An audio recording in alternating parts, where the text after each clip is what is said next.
Hello, Sterling Correctional Facility community. It's Jeff Lynn from the University of Denver. I'm a professor in the Department of Sociology and Criminology. I'm also one of the lead researchers on the Prison Research and Innovation Network project that's happening inside SCF or PRIN. So you may have seen me around. You will continue to see me around. And if you're watching this, you're seeing me right now. I'm here with the 1970 New York Knicks. They'll be helping me with this very short presentation on the history of imprisonment in America. So I was asked by a number of people in the facility to summarize a talk I gave a couple of years ago live in the visiting room about the history of prisons in America and why we imprison and the various rationales that we've used to imprison over the years. And those have changed. I think what we find is that folks that work in corrections don't necessarily know about the full history of prisons in America, and people who are incarcerated don't necessarily know that either, in the same way that I do not know about the history of universities in America, right? So this is not a job requirement, but here is a little nugget for you if you're interested in how we came to be the way we are today in terms of how we imprison and what some of the logics are behind that. So I'm going to do this kind of spitting off the dome here. But I have some props. My props are essentially things I've written down. I also have some Legos and Hot Wheels that I may use uh, um, for illustrating points in a little while. This is my favorite Hot Wheel in my house right now. I have a little daughter. Okay, so this is her notebook as well. There's some drawings in there. Why do we imprison? Okay, there are four essential reasons why we choose to imprison. Okay, and we often do not delineate these when we're talking about imprisonment. Okay, one reason we imprison is deterrence, and that is to deter both the people that we imprison and others from committing crime. So if you know that the punishment for a certain crime is something, imprisonment, right, then we will not do that crime. Okay, now we can think about when that works and when that does not work, right? There, some crimes might be more deterrable than others. Some people might be more deterrable than others. Okay, so that's one key reason that we often cite. That's also the basis of sort of all of our sentencing laws. So when we design sentencing law in this country, they are meant to deter, right? The penalty set is meant to deter people from doing that crime. Okay. Secondly, we have rehabilitation, and so. Our correctional facilities do that to a better and worse extent. I think we all have different opinions about how well our correctional systems achieve rehabilitation or who rehabilitation can be achieved for. Okay, but that is another stated purpose of our criminal justice system. We have incapacitation. Sometimes people are dangerous or present a threat or are not safe inside our communities. And so we incarcerate them to literally incapacitate and keep others safe. And then finally, we sometimes incarcerate just to punish because people do things that society views as heinous, as immoral, as wrong.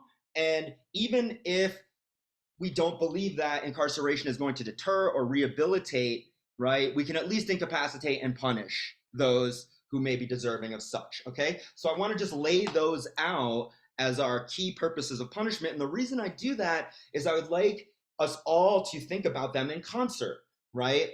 It's easy to write these words down, but consider how hard it is to achieve all of these purposes, all of these reasons in our prisons, right? Our prisons are very, very good right now at incapacitating and punishing, right?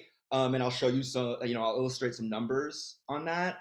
But right now, we don't see strong evidence that imprisonment is particularly rehabilitative or it's particularly deterrent. Okay, so we don't see strong evidence of either of those things. All right, so where are we in terms of prison? I just want to show a basic rate right now. I drew another picture for you. The solid line is prisoners. Okay, so what you can see in the history of our country is that our imprisonment rate was very flat and low until about 1980, at which point it explodes upwards over here, okay? And it flattens in around 2009, okay? And it's remained kind of high and flat since 2009. But if you look at this rate here of imprisonment, you see it's about 6x the prior low and flat rate, right? From 1940 to 1980, very low and flat. Then we go 6x in about 20 years of our, that's our prisoner population in America, okay? Why is that? There are a lot of reasons. There are political and economic reasons, but I want to just compare it to our crime rate, which is the kind of crummy dotted line I've drawn here, okay? What we see is that our crime rate is pretty low and flat until 1960, at which point our crime rate starts to explode upward, okay? Our crime rates go very, very high through the 80s and 90s. They peak in about 93, 94, and then they've come down right here, this end of this dotted line.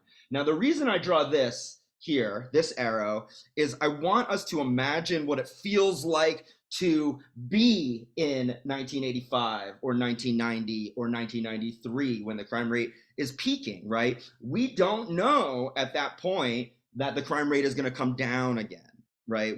This is not predicted. So if you're standing here, if it's 1990 or 1985, you're looking at a crime rate that if you extrapolate that, it's going straight up and out. So you can make a reasonable argument 1980, 1985, 1990, that crime is out of control and we need to incarcerate more people, right? So what do we see here? We see crime peak in the 90s simultaneous to this explosion in incarceration.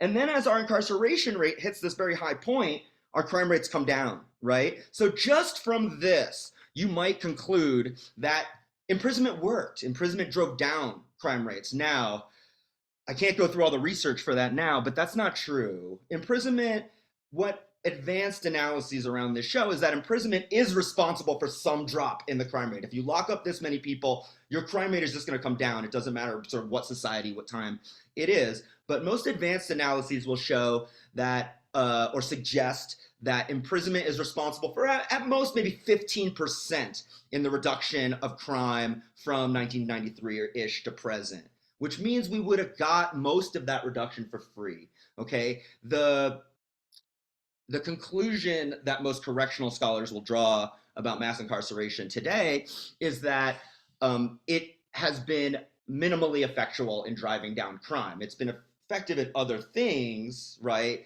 But the drop in crime is not that attributable to mass incarceration. So where are we? So we've reached a point where we have a historically unusual incarceration rate. It is so high that we've never seen a place in history that in America where we've had an incarceration rate this high. And also, furthermore, there's no other country that's ever done this before. So we have the highest incarceration rate in American history and also in world history.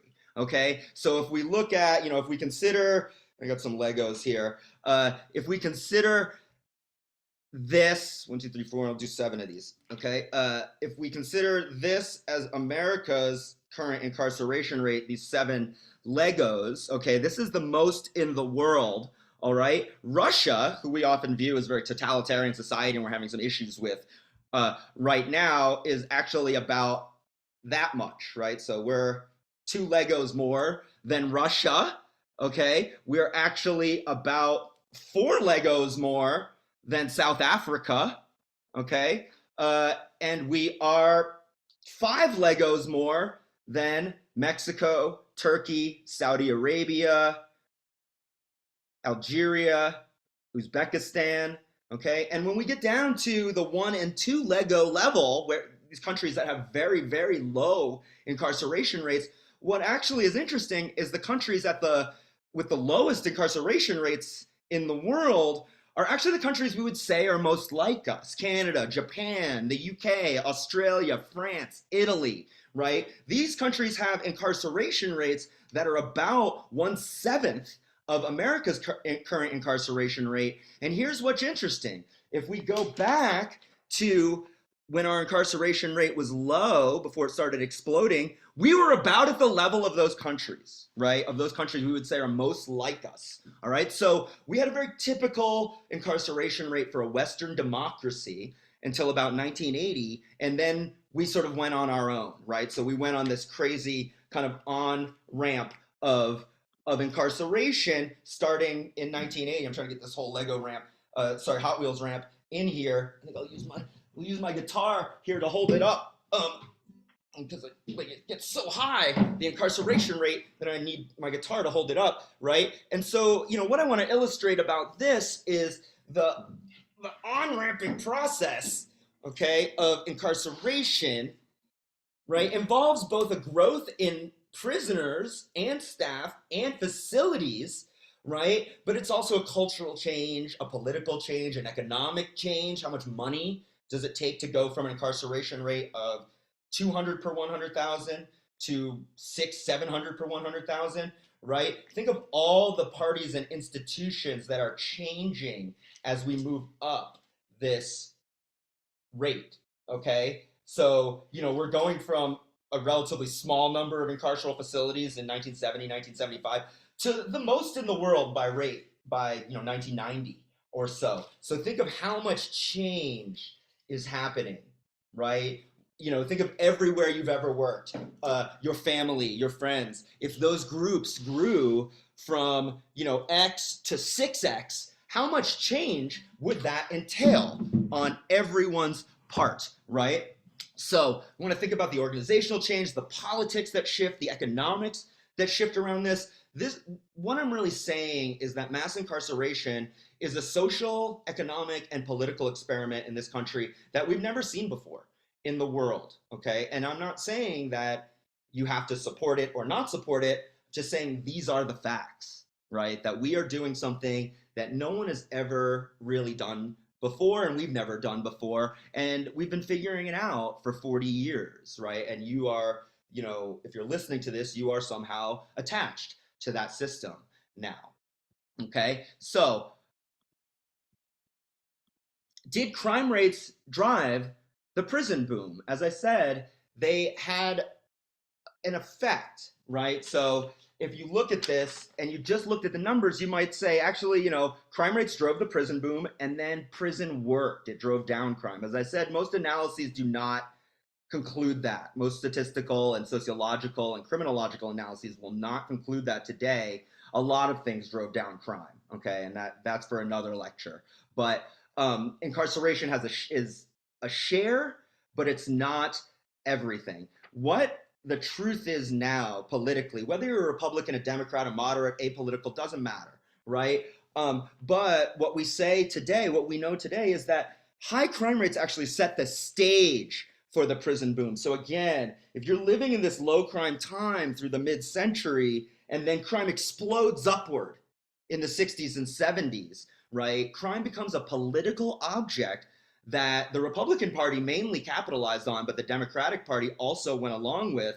At this point, when you hit 1980, America is demanding that you do something about crime, and the Republicans take advantage of this by making crime a central element of their platform. And what we see from 1980 to 1992 is 12 years of a Republican presidency, as well as predominant control of Congress and state houses. And so the Republicans use the crime issue to gain a lot of power, and the Democrats also go along with that. So, one of the reasons we see the prison boom through this period is that America's demanding we do something about crime.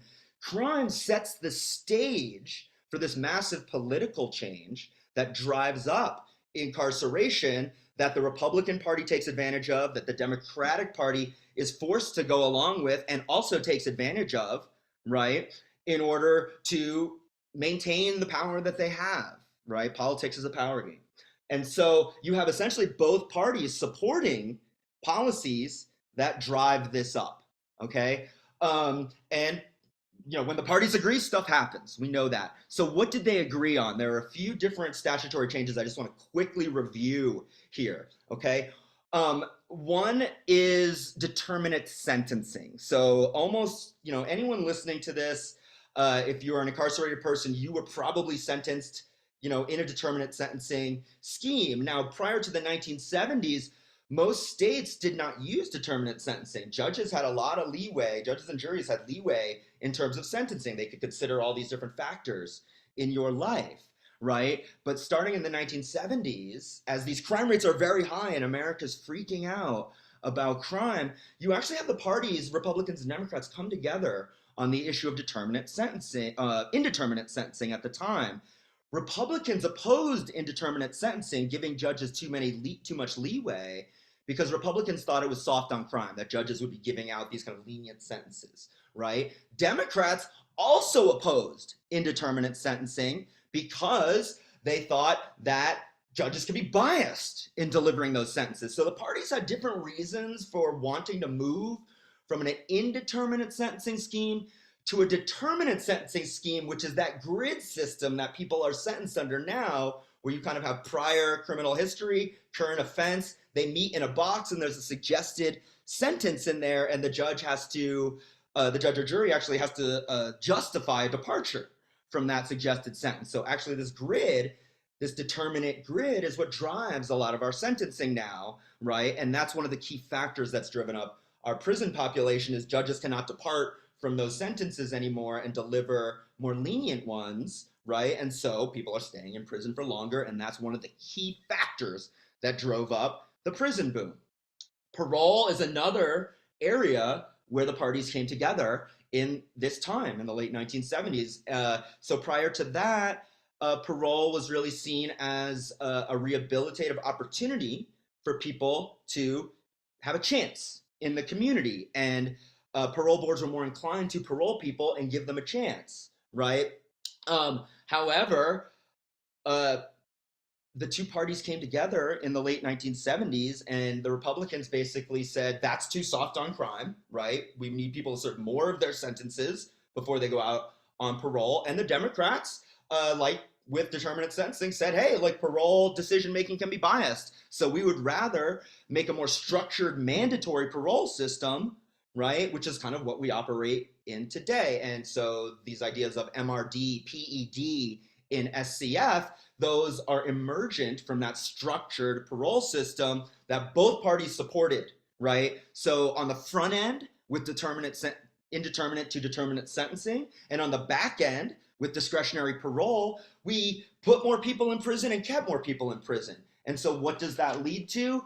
That leads to this, okay? This unusual experiment that we're caught in right now. Again, I'm not asking you to deliver a moral judgment on this, to say it's wrong or right. That's your decision to say this is a good system, an effective system, or an ineffective system, right? I want to provide some knowledge and some basic knowledge around how did we get here, and what were the factors that led us here, and what do we look like both historically and compared to other nations, okay? So I'm just gonna leave it at that for today, and hopefully I'll be coming back soon with a little more on this topic. Thank you so much for listening to me today, and I hope to be seeing you all in person very soon.